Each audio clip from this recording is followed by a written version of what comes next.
Oh shit! I didn't realize we recording already. So this is the review for The Room, of course, just in the commentary track. It's The Room.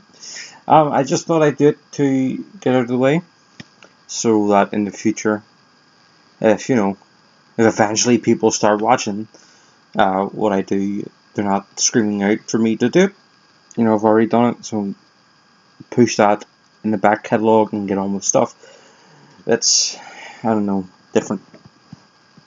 But yeah, The Room, obviously mid 2003. Um, Almost everyone knows the story to it. It is bizarre. Um, from the book to the film to just even the the, the adaptation of the book, The Disaster Artist. It's completely irreverent. It's completely bizarre.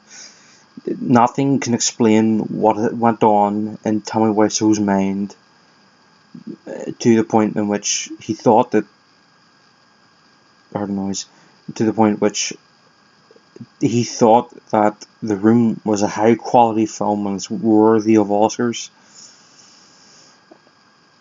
Like, as much as people say that you kind of get sucked in everything, and everything you do, you think it's great. That is a valid point. However, I know that most of my stuff that I do is never all that good. There might be highlights of it where I think it's kind of funny or reasonably okay. There was nothing of quality in this film. The closest point of the film to where I believed that people were actors was a point when it was a conversation between Peter, Mark, and Tommy had said something about barbecue chicken. And there was a wee bit there where Tommy explained a wee bit of his character's Johnny's backstory, and it kind of seemed, it was believable. Everything was delivered okay, minus the accent, of course. But everything was okay. It felt natural. It felt a natural flow. Didn't seem forced. It seemed like it was quite natural. So I don't understand how he was able to do it in that small portion and not be able to translate it to anywhere else throughout the film. I don't mean this as an exaggeration. I am talking the truth. This is some Alex Jones stuff here. This is the truth. He was unable to carry that small portion into any other part of the film. Him walking, no. Him taking off sunglasses, no. Him talking to a dog, which is unscripted by the way, no. Him killing himself, no. It was just not natural, apart from that one bit. I don't understand what went in his brain. So I wanted to get that wee bit out, just a wee bit of raw emotion after seeing The Room for like the 40th time. But I want to touch on a wee bit about the sort of culture aspect of it, and the culture that it's created because of its of how infamous it is. I was kind of, I mean, compared to most people now, I relatively early, but I was kind of late on The Room bandwagon. I hadn't seen it until like 6 years ago, no, 6, 7 years ago maybe. So it was a wee bit late coming on to it. So unfortunately, and at the time I didn't have a big, massive love for films. I was kind of slowly getting into film, and sort of knowing more ins and outs of it. But for the most part, I was just kind of like a general moviegoer. And then obviously, as I started getting more into films, when I watched it, I think I didn't watch it for like 4 years, so I watched it, say, 3 years ago. And then I realized the absolute incoherency of everything about it. Sitting there, I was like, just sitting, watching it, watching the very, very, very flat camera work, and how there's no thought or even love or passion or creative ideas in which the camera could be. No Bertie Annie acting. It was people sound like they're reading from a script, and as much as I would like to compliment them and saying, at least you tried. I can't, because I don't know if they tried. So like the culture aspect, I was a wee bit late to it. But now I think it's kind of overdone and oversaturated. I feel that Tell Me Why So is kind of become a part of the joke. Like he knows it. He knows it, so he's embracing it. And when someone starts doing it, it's not that fun anymore. Yeah, you might get. Well, it's froze. I don't know if this is still recording. Okay, we're still recording. I will have to listen to it. Where am I? 5 minutes. Okay, 5 minutes 50 seconds. So I'll have a because it's very choppy and I don't know if it's broke. What was I talking about? Oh yeah. So he's embracing how bad the film is, and he's starting to accept it, and then it's not fun anymore. Like, he might have a few shits and giggles to it, but ultimately it's not as funny. If he was still completely oblivious to it and he thought that it was a great film and he thought it should have been winning Oscars. But I mean, we live in a society in which that's going to happen to every joke. I mean, that's what happens to memes. The memes are funny for a while, but then once a new meme comes in, or once people overdo the meme, like a good example for me is the You Got the Knuckles, do you know the way, like that. I still kind of find it funny at times, done right, of course. It's funny, but for the most part, I sit and I ignore it and I don't find it funny anymore. Because when it came out, I loved it. It was like my favourite thing since fucking, I don't know, Chinese. Probably is a restaurant, I've never been to it. Anyway, it's completely not what I was talking about. So there's a cultural aspect of it. I wanted to cover that too. In terms of talking about the film, there's not much that I can say that hasn't been said before. And it's kind of unfortunate, so this may be a shorter one unless I come up with something ingenious.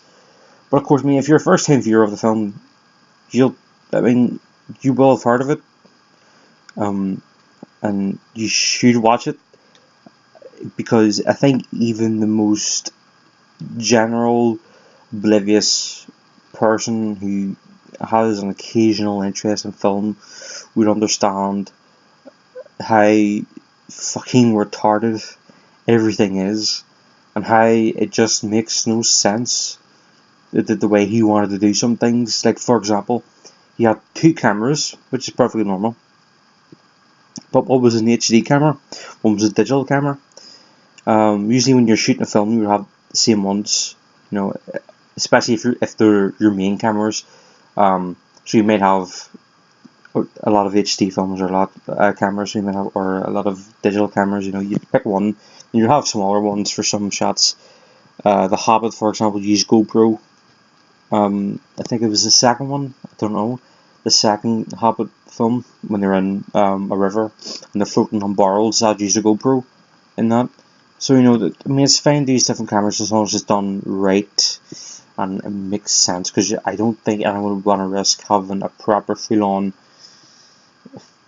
professionally. It's so professional that professional is an insult to it. Camera in the water, having that slight risk that you may just burn out thousands of quid, pound, dollars, or whatever.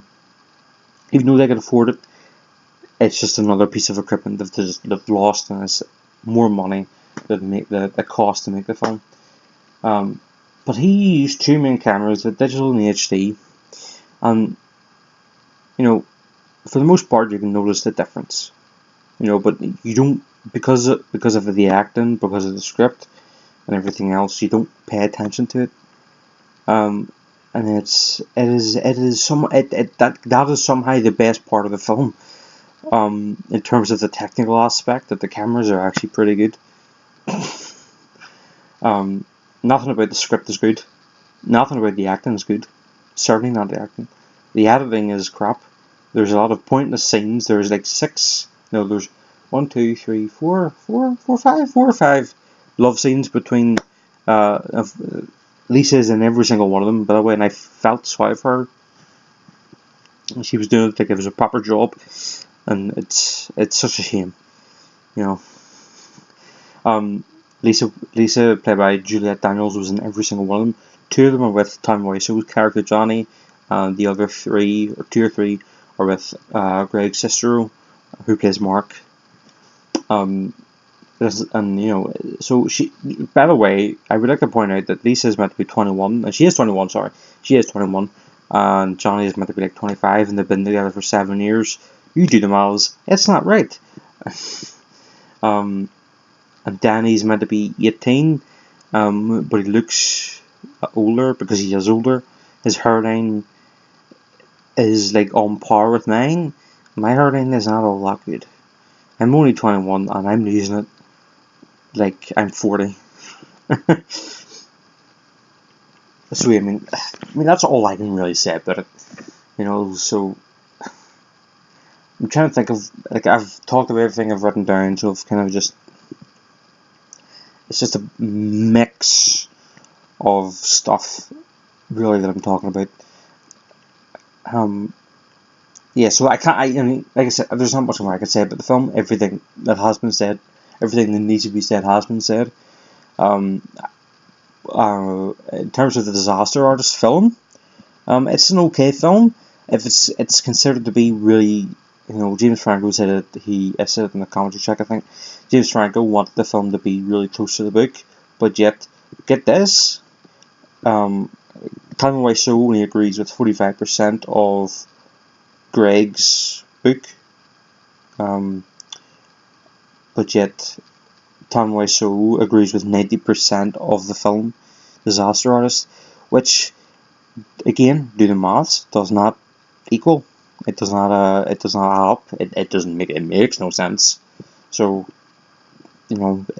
complete fucking idiocracy right there. So yeah, I mean, but anyway, would I recommend you to watch the film Disaster Artist? Yeah, it's just a typical Hollywood movie. I watched it the first time, I enjoyed it the first time, but the second time I really struggled because at the point I had listened. I don't read a lot of books. I prefer listening.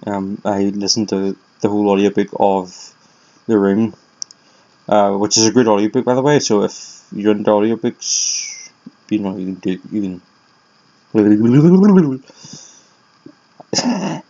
you can just listen to it because it's pretty good. You get a lot of insight to, and I believe the book. I thoroughly believe the book, because a lot of it seems to be the kind of thing you wouldn't make up. There's a lot of description of what Tommy Wiseau was like as a friend, because obviously Greg and Tommy were friends. And there's a lot of details of what Tommy was like, what it was like living with him, what it was like knowing him, what it was like during The Room, like the production of it, because there's a lot the film Disaster Artist didn't really touch on. So it's kind of sad actually, because you kind of feel sorry for Tommy, but at the same time, he was a bit of a prick. With the way he ran his film set and stuff. So yeah. I would of course recommend The Room. It is fucking brilliant. It's just unlike The Forest and unlike Wish Upon, everything is fantastic. You cannot get bored of anything. I am punching my leg in enthusiasm. I said that weirdly. Enthusiasm. I don't know. The Forest and Wish Upon had moments where I just wanted to skip. Fast forward to get to the funny part, please. The Room has nothing like that. Every part of it, from just looking at a fly land on table, which doesn't happen, but still, it is great. I sincerely hope that Tommy Wiseau ends up being a flat-out American, and he was doing it all for a prank, because it'd be the best prank since, I don't know, be the best prank of all time, because it is close to unbelievable how someone would think that the film that was just made was a piece of Oscar-winning art. thank you very much for listening. So yeah, there you have it. That's my, would I call it a review? No, but yes, I kind of reviewed it. Kind of touched on what I thought was kind of good. But in terms of the technical aspect, everything is shit. It is so bad, but it's just so great. It is hilarious to laugh at. You always get a kick. If you feel like you want to jump off a bridge, you watch The Room and you laugh. You laugh and you laugh. You laugh to the point of tears when you don't even know how to spell the word the. Alright, so thank you very much for watching. Don't forget to follow me on Twitter. I'm not that active on it, but still. Like the page on Facebook. Again, not that active on it, but still. Keep an eye